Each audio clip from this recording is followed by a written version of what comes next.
মুন্সিগঞ্জের গজারিয়ায় বাঘাইকান্দি কালীপুরা সংযোগ সেতুর দুই পাশে সংযোগ সড়ক না থাকায় ঝুঁকি নিয়ে বাঁশের সাঁকো দিয়ে সেতুতে উঠতে হয়।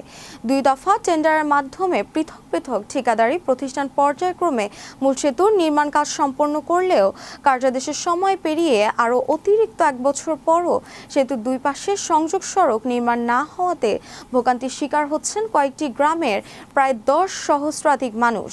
মুন্সিগঞ্জ জেলা প্রতিনিধি এস.এম. নাসিরউদ্দিন জানান, প্রথম পর্যায়ে প্রকল্পের ব্যয় 3,60,60,35 টাকা। দ্বিতীয় পর্যায়ে প্রকল্পের ব্যয় ধরা হয় 2,59,62,413 টাকা। ঠিকাদারি প্রতিষ্ঠানের প্রতিনিধি মোহাম্মদ দেলোয়ার হোসেন জানান, জমি জটিলতার জন্য কাজের বিলম্ব হচ্ছে। গজারিয়া উপজেলার প্রকৌশলী সামিউল আরিফিন বলেন, সেতু এলাকায় জমি সংক্রান্ত জটিলতা রয়েছে, তবে প্রকল্প চলমান রয়েছে।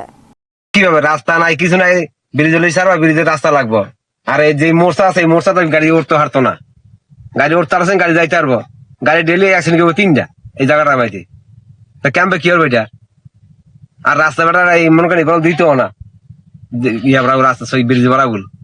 আর এই ক্ষেত্রে তো কেস করে থুইছে, গাড়িতে যাইতে পারতাছে না, সমস্যা হইছে।